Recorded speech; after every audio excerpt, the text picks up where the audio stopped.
할렐루야. 오늘 또 예배 나오신 믿음의 성도님들을 주님의 이름으로 환영하고 축복합니다.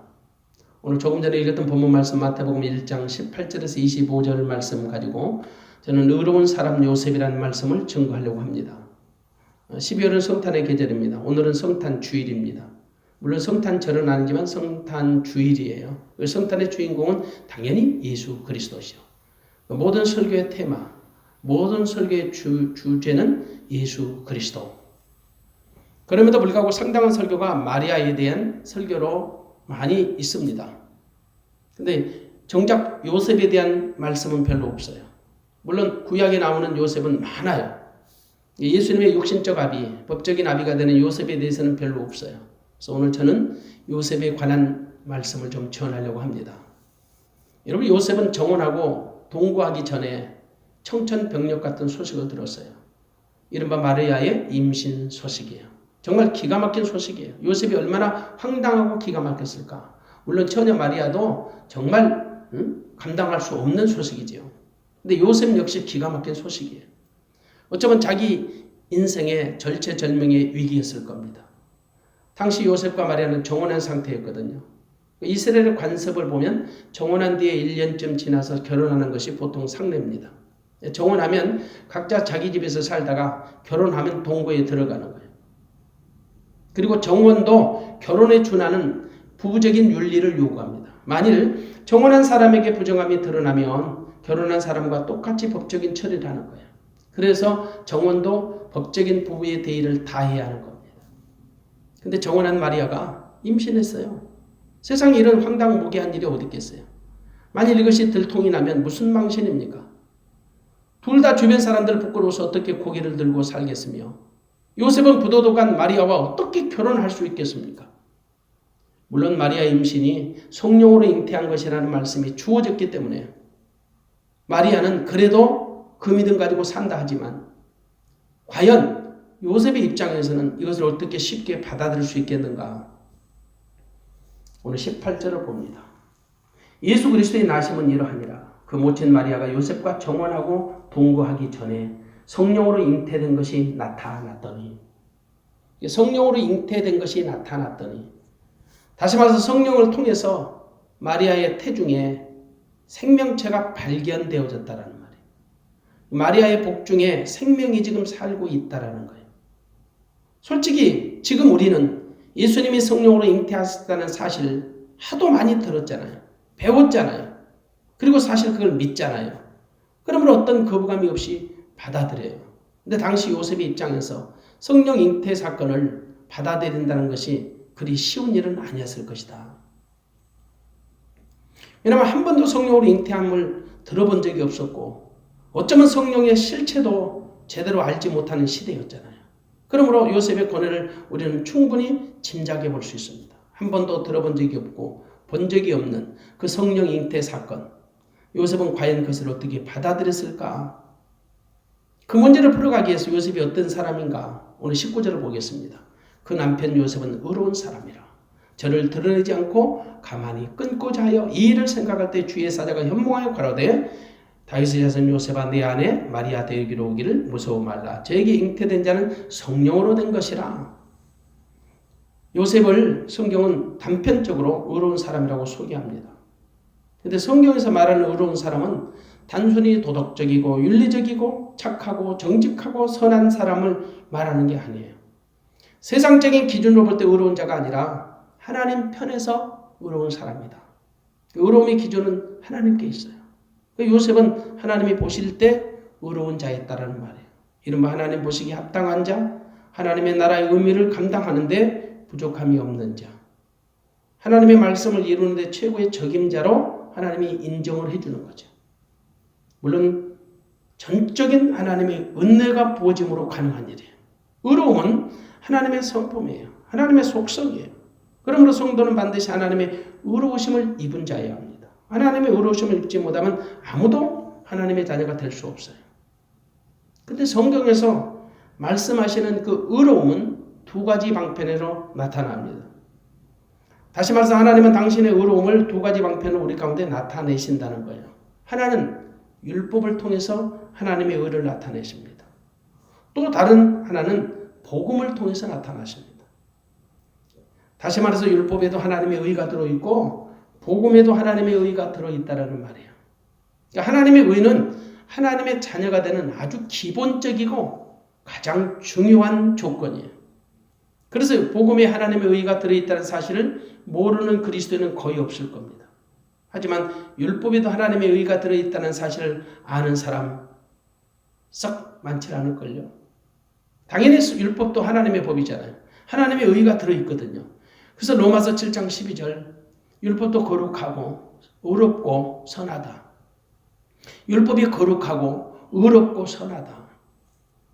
레위기서 18장 5절에 보면 너희는 나의 규례와 법도를 지키라. 사람이 이를 행하면 그로 인하여 살리라. 나는 여호와니라. 나의 규례와 법도를 지키라. 지키면 그것으로 인하여 산다. 율법도 지키면 산다고 분명히 말씀하세요. 여기서 산다는 것은 육신의 생명을 두고 하는 말씀이 아니에요. 영적인 생명을 두고 하는 말이에요. 다시 말해서 율법을 지키면 영생을 얻는다는 거죠. 그런데 과연 천하 어떤 인간이 율법을 지킬 수 있겠는가? 하나도 없습니다. 율법은 선한 하나님의 계명인 건 맞지만 그 율법을 지켜서 하나님이 원하시는 의에 도달할 수 있는 인간은 하나도 없다라는 말이에요. 율법은 한두 가지 계명을 지켜서 의로워지는 것이 아니에요. 율법의 모든 조항을 완전하게 완벽하게 다 지켜야 의로워지는 거예요. 만일 온 율법을 지키다가 하나에 거치면 모든 율법을 깨뜨리게 되는 거죠. 예를 들어 보겠습니다.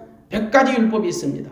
그 율법의 100가지 계명 가운데 99가지를 다 지켰을지라도 한 가지 계명을 지키지 못하면 그 한 가지 계명으로 말미암아 모든 율법을 무너지게 하는 거예요. 그것으로 말미암아 그는 영생을 얻을 수 없게 돼요. 야고보서 2장 10절의 말씀 보면 누구든지 온 율법을 지키다가 그 하나에 거치면 모두 범한 자가 되나니 온 율법을 지키다가 한 가지에 거치면 한 가지가 걸림돌이 되면 모두 다 범한 것과 같은 효력이 발생된다. 그러면서 11절에 그 예를 들어서 이렇게 설명하죠. 간음하지 말라고 하시니가 또한 살인하지 말라 하셨은즉 만일 간음은 하지 않았을지라도 살인을 하게 되면 율법을 범한 자가 된다. 그럼 영생을 얻지 못한다는 말이에요. 그러므로 어떤 사람이 율법으로 의로움을 얻을 수 있겠어요? 하나도 없게 되죠. 없는 거죠. 그래서 로마서 3장 10절의 말씀 의인은 없나니 하나도 없다. 여기서 말하는 의인은 율법으로 말미암아 하나님의 의로움에 도달할 수 있는 사람을 얘기하는 거예요. 다시 말해서 율법으로 인하여 의로워지는 사람은 없다. 이 말입니다. 하지만 우리는 반드시 하나님이 원하시는 의의 옷을 입어야 합니다. 의로움을 입어야 합니다. 그래야 하나님의 자녀가 되는 거예요. 이러면 하나님의 나라에 들어가고 영생을 얻게 되는 거지요. 그러므로 우리가 하나님의 의로움에 도달할 수 있는 방법은 최종적으로 한 가지밖에 없다. 율법으로는 안 된다. 그러면 복음을 통해서만 가능하다. 예수 그리스도를 통한 하나님의 의로움으로 우리가 하나님의 앞에 도달할 수 있다. 하나님께 나아갈 수 있다라는 거예요. 그래서 성경은 그것을 복음에 나타난 하나님의 의라고 말씀하는 거죠. 로마서 1장 17절에 보면 복음에는 하나님의 의가 나타나서 믿음으로 믿음에 이르게 하나니 기록된 바 오직 의는 믿음으로 말미암아 살리라 함과 같으니라. 복음에 하나님의 의가 나타난다는 거예요. 복음에 나타난 하나님의 의, 그것을 믿음으로 믿음에 이르게 하나니 그 믿음을 가진 자는 그 믿음으로 말미암아 살게 된다. 복음에 나타난 의를 통해서만 하나님의 나라에 들어갈 수 있다라는 말이에요. 왜냐? 율법에 나타나는 의는 사람을 정죄하는 의예요. 그러나 복음에 나타나는 의는 사람을 구원하는 의로움이에요. 그래서 정죄하는 일에는 율법의 의가 옳습니다. 그러나 구원하는 일에는 복음의 의가 옳아요. 둘 다 기능이 달라요. 그럼에도 불구하고 우리에게 지키지도 못할 율법을 주신 이유가 뭘까요? 우리로 하여금 스스로 무능함과 부패함과 연약함을 깨닫고 하나님의 또 다른 은혜의 법을 통해 우리가 하나님께 의롭다함을 얻을 것을 기대하는 거예요. 복음을 통한 하나님의 의로우심을 기다린단 말이죠. 복음을 통한 의는 뭐냐? 하나님의 아들 예수를 그리스도로 인정하는 거예요. 우리가 예수 그리스도를 통해서 부어지는 그 하나님의 의로우심을 믿음으로 영접하면 우리 안에 하나님의 의로우심이 부어지는 거예요. 다시 말해서 하나님이 우리를 의롭다고 해주시는 거다 말이에요. 오직 그 사람만 하나님의 자녀예요. 하나님은 아무도 율법을 통해서는 하나님의 의로움에 도달할 수 없다는 사실을 아시기 때문에 또 다른 방법을 통해서 하나님의 의로우신 길을 예비해 놓으신 거죠. 다시 말해서 그 길은 예수 그리스도를 통한 십자가의 길이에요. 의의 길이에요. 그래서 예수님도 친히 말씀하지요.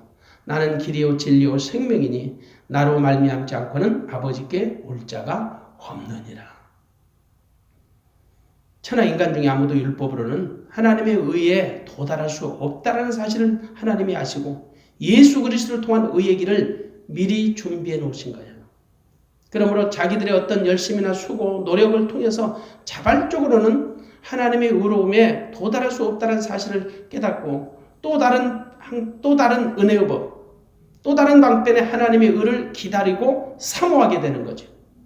인간의 수고와 열심은 아무도 하나님의 의로움에 도달할 수 없다는 사실을 알기 때문에 율법으로는 하나님의 의로움에 도달할 수 없다는 사실을 알기 때문에 우리는 낙심하게 되고 좌절하게 되고 나의 그 비참함을 스스로 인정하게 된다. 이른바 철저히 자기 붕괴를 경험하게 되는 거죠. 그런 사람들은 오직 하나님의 은혜로만 하나님이 원하시는 의에 도달할 수밖에 없다는 사실을 인지하게 돼요. 하나님 그런 자들을 위해서 예수 그리스도를 통한 의의 방편을 예비해 놓으신 거예요. 그런 자기 붕괴를 겪은 사람들로 하여금 모든 것을 내려놓고 오직 하나님의 은혜가 아니면 절대 이루어질 수 없다라는 사실을 인정하게 되는 거죠. 그리고 경험하게 하는 거죠. 그래서 모든 인간은 반드시 복음을 통해서만 하나님의 아들 예수 그리스도를 통해서만 하나님의 의로우심을 입을 수밖에 없다. 예수 그리스도를 통하지 않으면 한 사람도 하나님의 의로우심에 도달할 수 없다. 복음을 통한 의로우심밖에 없다라는 거예요. 그러면 이 본문에서 요셉을 의로운 사람으로 말할 때 그 의로움은 과연 어떤 의로움을 말하는 것인가? 당시 여러분 그리스도가 육체를 입고 이 땅에 오시기 전이었기 때문에 감히 복음의 의라고 주장하는 것은 어쩌면 좀 무리 있는지 몰라요. 그래서 언뜻 율법적으로 보면 의로운 사람이라고 말할 때 그 율법에 나타나는 의로움으로 의로운 사람이라고 하는 것은 아닌지 착각할 수도 있어요. 근데 사실은 율법을 초월한 의로움을 말하는 거예요. 왜냐하면 요셉이 자기 스스로 의로운 사람이라고 말했다면 당연히 율법의 의로움이라고 말할 수 있겠죠. 근데 성경의 기자가 요셉에 대해서 의로운 사람이라고 말씀하는 걸 볼 때 분명히 율법을 초월한 의로운 사람이라고 말씀하는 거예요. 무엇보다도 그가 하나님이 쓰시는 그릇으로 준비되어 다시 말해서 율법을 초월한 의로움을 말하는 거죠. 모든 것이 하나님의 은혜로 준비되어진 거예요. 만일 요셉이 율법으로 스스로 의로운 사람이었다면 그는 율법에 충실했어야 합니다. 어쩌면 그는 마리아를 돌로 쳐 죽이고 싶었겠죠. 이후에 어떻든지 율법은 인정사정 봐주지 않고 법대로 처리하는 것이 원칙이니까. 그 대표적으로 현장에서 가늠하다 잡혀온 여인을 돌로 치자고 그 고발하던 무리들 한번 보세요. 그들은 율법에 있는 조항대로 충실하고 싶었던 거예요. 그들이 가늠한 여인을 잡아와서 돌로 쳐 죽이겠다고 으름장 놓는 것은 나름대로는 율법에 충실하겠다는 거예요. 왜냐하면 율법은 죽이는 일에 의의 역할을 다하는 것이고 복음은 살리는 일에 의의 역할을 다하는 것이기 때문에 그래요. 우리가 그런 차원에서 요셉을 접근해 보자는 거죠. 요셉은 언뜻 율법의 의로움을 가진 자처럼 보일 수도 있어요. 왜냐하면 그가 복음에 대한 의로움을 전혀 생각해 본 적이 없었기 때문에. 근데 하나님이 요셉에게 그 당신의 의로움을 입혀주신 거죠. 이른바 복음을 통한 하나님의 의로운 자로 인정해 주신 거죠. 그렇기 때문에 요셉은 복음의 의를 아는 사람이고 복음의 의를 가진 사람이다. 요셉에게 나타난 하나님의 의는 복음으로 말미암은 의로움이다. 율법을 초월한 의로움. 율법의 의로 말하면 요셉은 마리아 임신을요 폭로하는 게 맞아요. 근데 저를 드러내지 않고 가만히 꽂아 있어요. 어쩌면 그가 율법으로 의로운 사람이었다면 율법으로 충실했어야 할 것이고 저를 드러냈어야 해요. 그것이 자기 자신을 지키는 길이에요. 어쩌면 자기 가족의 명예를 지키는 일이라고 생각할 수도 있어요. 하지만 그는 가만히 끊고자 했어요. 소리 소문 내지 않고 가만히 정리하고 싶었던 거예요. 다른 핑계거리를 찾아서 파혼을 조용하게 결정하고 싶었던 거예요. 마리아에게 더 이상 치명적인 부정한 것을 폭로하지 않고 다른 문제를 가지고 조용하게 정리해주고 싶었을 거예요. 그러면 최소한 마리아는 지킬 수 있잖아요.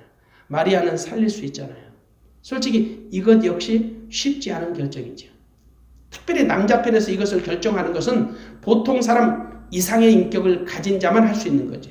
어쩌면 정혼한 후에 파혼이라는 것이 양가 모두의 결정적 치명상이 돼요. 근데 요셉은 저를 드러내지 않고 가만히 끊고자 했다. 그래서 요셉을 의로운 사람에게 표현하는 것은 율법을 초월한 의로움이라고 말씀드리는 거예요. 율법의 의로움은 충분히 마리아를 부정한 여인으로 고발해서 매장시켜버릴 수 있어요. 마리아 죽일 수 있어요. 그러나 요셉은 그런 방법을 취하지 않았어요. 비록 자기 마음은 갈기갈기 찢어지고 아프지만 그는 율법의 방식으로 마리아의 문제를 해결하고 싶지 않았던 거예요. 그는 율법을 초월한 방식, 의로움의 방식으로 문제를 조용히 해결하기를 원했던 거예요. 이것으로 볼 때 요셉이 의로운 사람이라는 것은 율법적으로 의로운 사람이 아니라 복음을 통한 의로운 사람이었다라고 제가 가히 말씀드리는 거예요. 이른바 요셉은 율법을 초월한 의로운 방식으로 이 마리아의 문제를 해결하려 했던 것이다. 율법을 초월한 의로움의 방식은 당연히 복음에 나타난 의로운 방식을 말하는 거죠. 복음을 통한 의로운 방식으로 그 문제를 해결하고 싶었다. 물론 요셉이 자기 스스로 의로운 사람이 된 것은 아니에요. 하나님이 요셉에게 의롭다고 인정해 주었던 거죠. 복음의 방식은요, 인정해 주는 거예요. 이걸 은혜의 방식이라고 해요. 내가 할 수 있는 게 없어요. 그냥 하나님이 우리에게 은혜를 주심으로 말미암아 되어지는 거예요. 이 은혜는 전적으로 하나님이 공급하시는 선물이죠. 그 선물로 우리가 받은 최고의 대가는 하나님의 의의 옷을 입은 거예요. 하나님이 의롭다고 인정을 받은 거예요.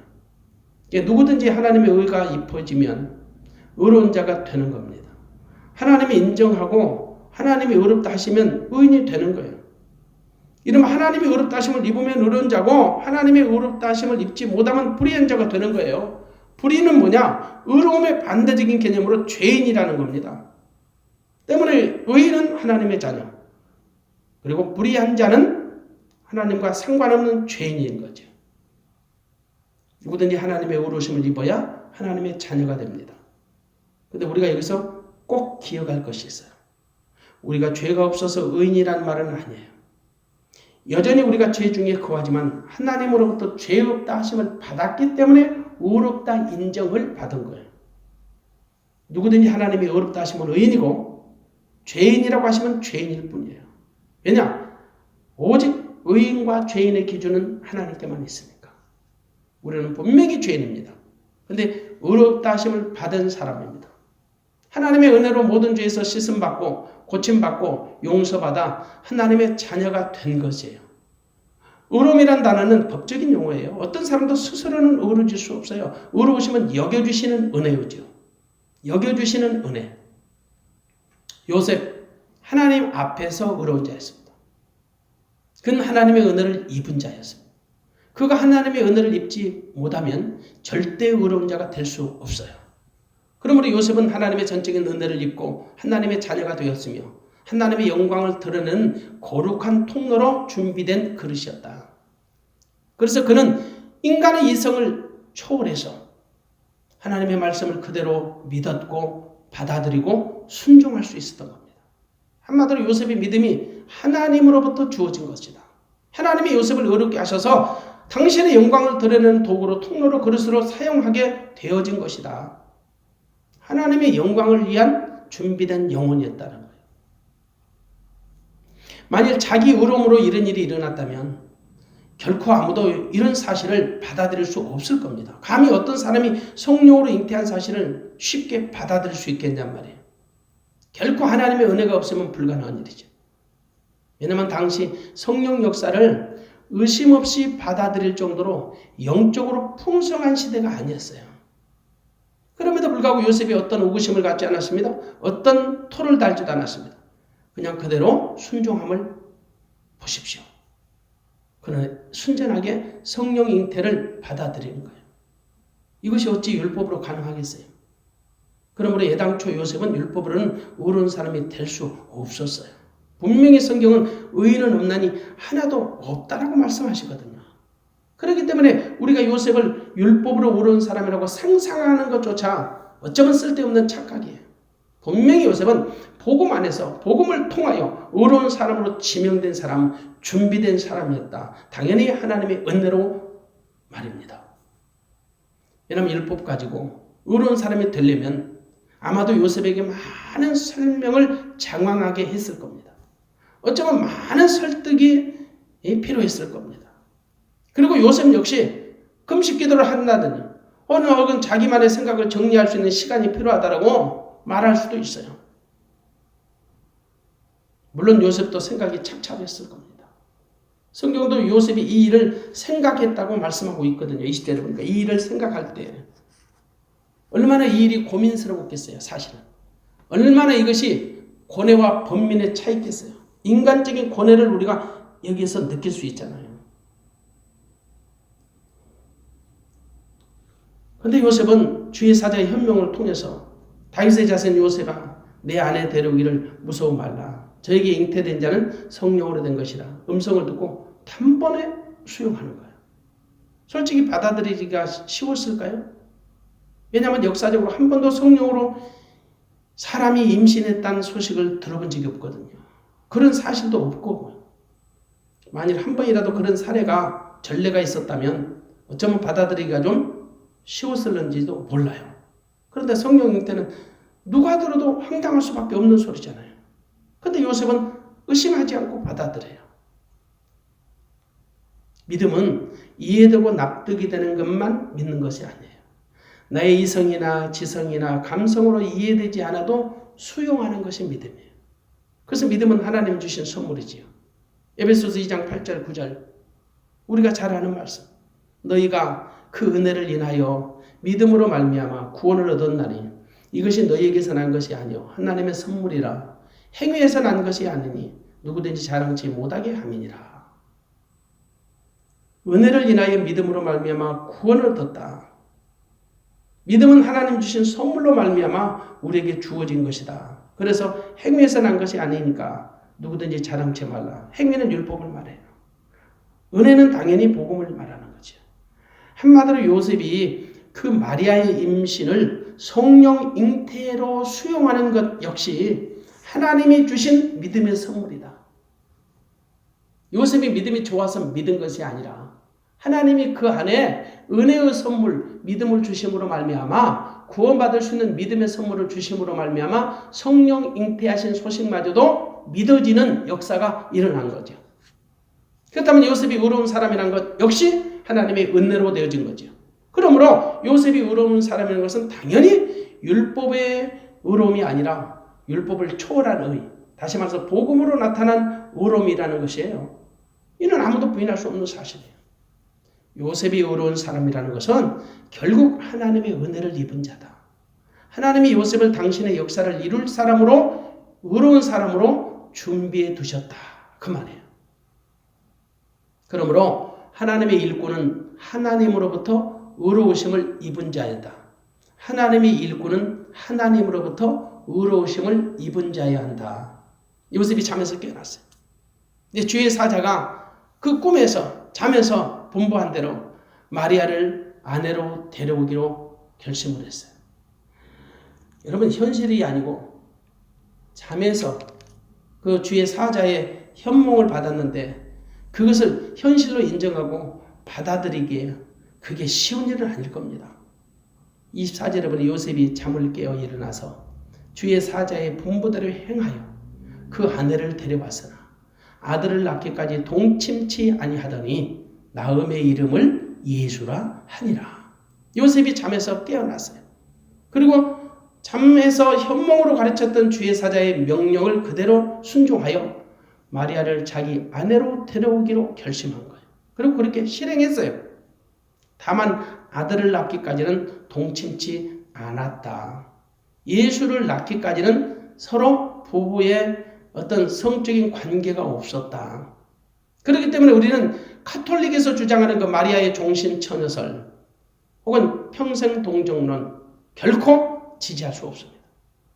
분명히 아들을 낳기까지만 동침하지 않았다고 성경이 말씀하고 있잖아요. 성경이 말하는 데까지만 가면 돼요. 아들을 낳기까지 동침하지 않았다겠지. 아들을 낳은 이후에도 동침했다는 말은 동침하지 않았다는 말은 아니거든요. 분명히 아들을 낳기까지 동침하지 않았다고 성경이 말씀하고 마리아를 통해서 예수님의 동생들이 출산된 것이 사실이에요. 분명히 예수님 육신의 동생들이 있었잖아요. 성경이 말하는데 뭘 부정하려고 해요. 마태복음 13장 55절 예수님의 백동생들 야고보도 있었지요. 요셉도 있었지요. 시몬도 있었지요. 유다도 있었지요. 성경은 그들이 목수의 아들이라고 분명히 말씀해요. 모체는 마리아라고 기록이 되어 있어요. 그렇기 때문에 결코 우리는 마리아를 우상화하고 신격화시키는 그 무모한 작업 보지도 말고 듣지도 말고 행하지도 말아요. 있을 수 없는 일이에요. 사실 마태복음이나 마가복음서를 보면 기자들이 예수님의 모친되는 마리아에 대해서는 많은 관심을 보이는 것처럼 보여요. 근데 부친되는 요셉에 대해서는 별다른 언급을 하지 않는 것이 사실이에요. 물론 마리아 육신으로 오는 예수님을 직접 자기 태 안으로 모셔드리는 축복의 주인공이 된 것은 맞습니다. 비록 성령으로 잉태된 거지만 하지만 요셉은 법적으로는 예수님의 육신의 아버지가 맞아요. 실제적으로는 예수님과 전혀 상관없는 사람이지요. 세상 말로 피 한 방울 섞이지 않는 사람이에요. 그래서 성경에 요셉의 기사가 마리아의 기사보다 적다는 말은 아니에요. 그렇기 때문에 요셉의 기사가 마리아의 기사보다 적다라는 핑계를 우리가 댈 수는 없어요. 그렇다고 마리아를 찬양하거나 우상화 작업을 하는 것은 절대 안 되는 겁니다.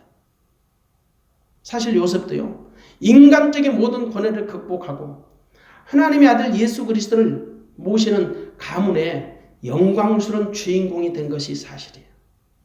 어쩌면 역할로 말하면 요셉도 마리아 못지않게 기여한 바가 있어요.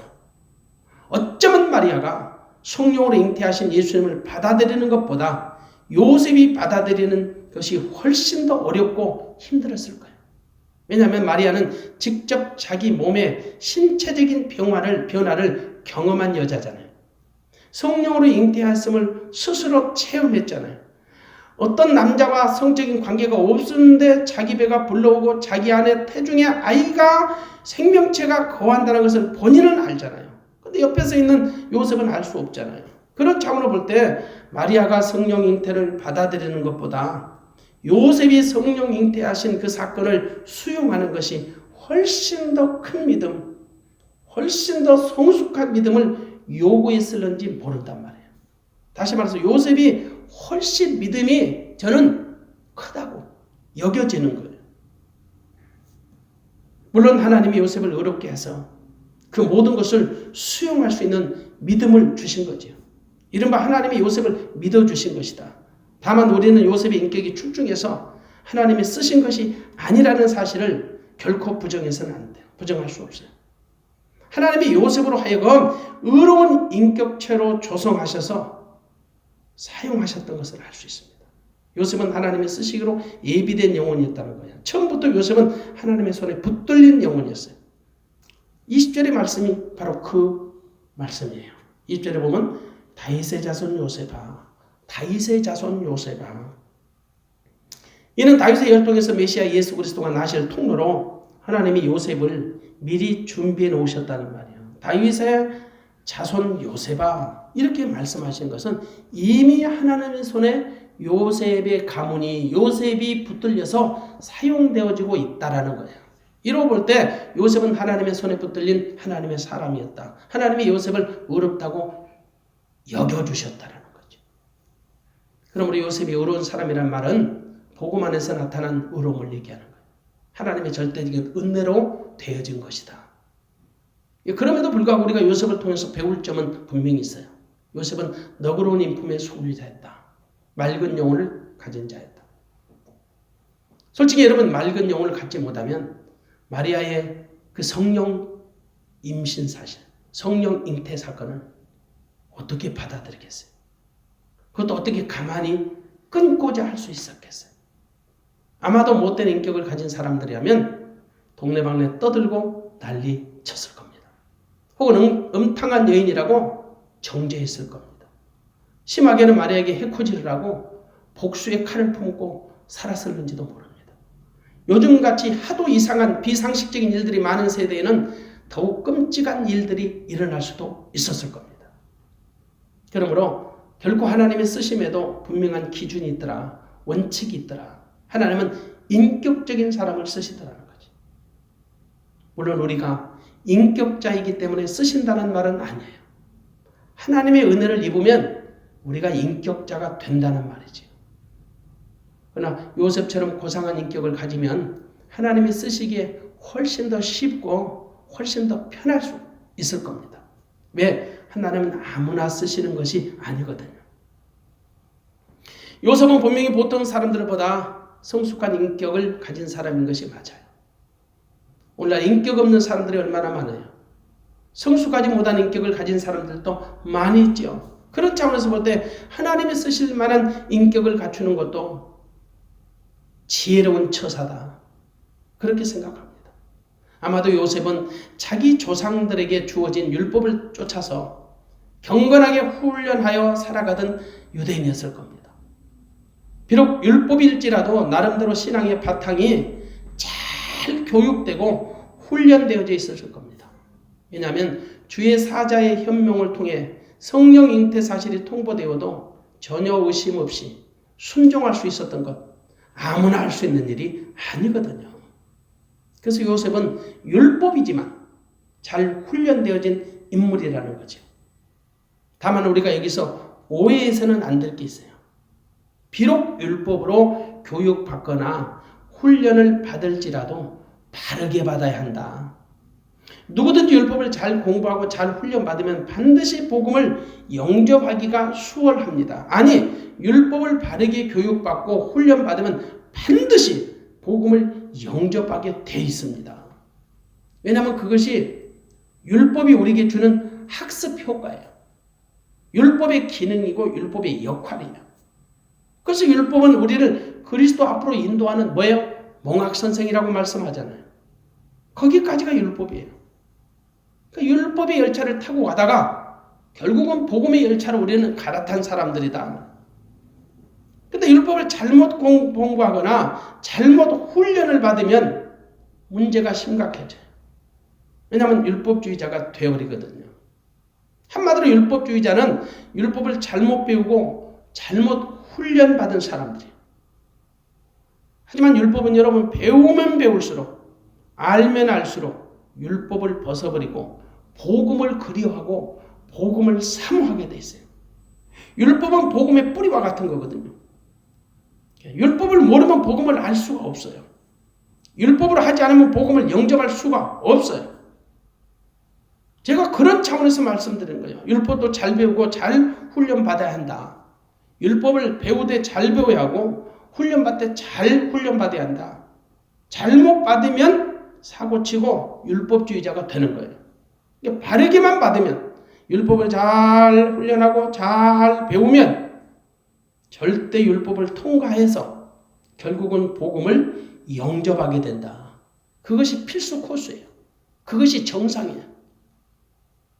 어쩌면 요셉 그동안 율법으로 바르게 양육받았던 사람일 겁니다. 그리고 때가 되면 복음이 그에게 주어졌고 지체 없이 복음을 수용할 수 있었던 거지. 결국 하나님의 의로운 사람으로 인정받게 되는 거죠. 우리가 기억할 것이 여기 있습니다. 요셉이 먼저 의로운 사람이었기 때문에 이 모든 것을 수용할 수 있는 그릇이 된 것이 아니라 하나님이 요셉을 의롭게 하심으로 말미암아 요셉이 그 모든 것을 수용할 수 있는 믿음의 사람이 되어졌다라는 거예요. 그래서 바로 이것이 제가 요셉을 의도적으로 칭찬하고 싶은 생각이 없다고 말씀드리는 최후의 결론입니다. 그러나 우리 역시 사람인지라 요셉을 통하여 하나님이 주시고자 하는 의도를 분명히 깨닫고 요셉과 같이 하나님의 선한 역사를 위해 쓰임받는 일꾼이 되시기를 주님의 이름으로 축원합니다. 요셉은 분명히 하나님의 손에 붙들린 하나님의 손에 하나님의 계획과 작정 속에 하나님의 영광을 드러내는 통로로 도구로 그릇으로 준비된 영혼이었어요. 하나님이 그를 의롭다 인정을 하셔서 의의 도구로 사용하셨어요. 우리도 마찬가지예요. 지금 우리가 어려워서 믿음 생활 하는 게 아니에요.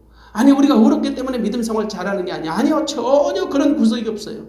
그럼에도 불구하고 하나님의 아들 예수 그리스도를 우리 안에 보내셔서 내 안에 찾아오신 예수, 나와 함께 사신 예수 그리스도, 그 이름을 믿는 자에게 영생을 얻는 그 놀라운 복을 주셨고 그것으로 끝나지 않고 내 안에 오신 예수, 나의 주가 되고 왕 되고 머리 되고 생명 되고 전부가 되신 예수 그리스도로 말미암아 그분이 나의 성전 되시고 내 생각과 마음을 그분께서 내 안에서 주관하시고 다스리시고 통치하셔서 나로 하여금 그분의 자녀로 살아가는데 불편함이 없도록 인도하시고 이끌어주시고 역사하신다. 다시 말해서 의의 옷을 입혀주시고 의로운 길을 가게 하시고 의로운 삶을 살아갈 수 있도록 내 삶을 주관하시고 다스리고 계신다는 사실을 생각할 때 정말 이것이 결코 내가 하는 것이 아니라 하나님의 전적인 은혜로 된 것이다 라는 말씀을 결코 잊지 마시고 오늘 또 임마누엘 되신 예수 그리스도, 내 안에서 나를 성전 삼고 나와 함께 계시는 그 임마누엘 예수 그리스도, 그분 한 분만으로 만족하며 그분의 거룩한 뜻을 드러내는 믿음의 선한 도구, 통로, 그릇 되시기를 주님의 이름으로 축원합니다. 기도하겠습니다.